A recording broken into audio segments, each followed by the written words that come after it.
এই পৃথিবীতে এমন 4টি জায়গা আছে যেখানে আপনি কখনোই যেতে পারবেন না। আর শেষের জায়গাটি নিয়ে অসংখ্য রহস্য, যার সমাধান আজও হয়নি। নর্থ সেন্টিনেল দ্বীপ। ভারত মহাসাগরের এই দ্বীপে বসবাস করে পৃথিবীর সবচেয়ে বিচ্ছিন্ন উপজাতিগুলোর একটি। তারা হাজার বছর ধরে আধুনিক সভ্যতা থেকে দূরে আছে। বাইরের কেউ সেখানে যাওয়ার চেষ্টা করলে তারা তীর ধনুক দিয়ে আক্রমণ করে। তাই ভারত সরকার এই দ্বীপে প্রবেশ সম্পূর্ণ নিষিদ্ধ করেছে। ভ্যাটিকানের সিক্রেট আর্কাইভস।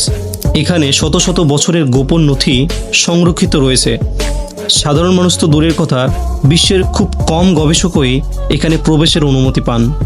অনেকেই মনে করে এখানে এমন সব তথ্য লুকিয়ে আছে যা ইতিহাস সম্পর্কে আমাদের ধারণায় বদলে দিতে পারে। স্যালবার্ট গ্লোবাল সিড ভল্ট। নরওয়ের বরফে ঢাকা পাহাড়ের গভীরে তৈরি এক বিশাল ভাণ্ডার। পৃথিবীর প্রায় সব গুরুত্বপূর্ণ ফসলের বীজ এখানে সংরক্ষণ করা হয়। কোনো বৈশ্বিক দুর্ঘটনা ঘটলেও যাতে মানবজাতি আবার কৃষিকাজ শুরু করতে পারে, সেই উদ্দেশ্যে এটি তৈরি করা হয়েছে। সাধারণ মানুষের প্রবেশ এখানে কঠোরভাবে নিষিদ্ধ। এরিয়া 51। যুক্তরাষ্ট্রের মরুভূমির মাঝে অবস্থিত এই সামরিক ঘাঁটিকে ঘিরে রয়েছে অসংখ্য রহস্য। কেউ বলে এখানে ভিন গ্রহের প্রযুক্তি নিয়ে গবেষণা করা হয়, আবার কেউ বলে এটি শুধুই গোপন সামরিক প্রকল্পের কেন্দ্র। সত্যি যাই হোক, অনুমতি ছাড়া এখানে প্রবেশ করা আইনত অপরাধ।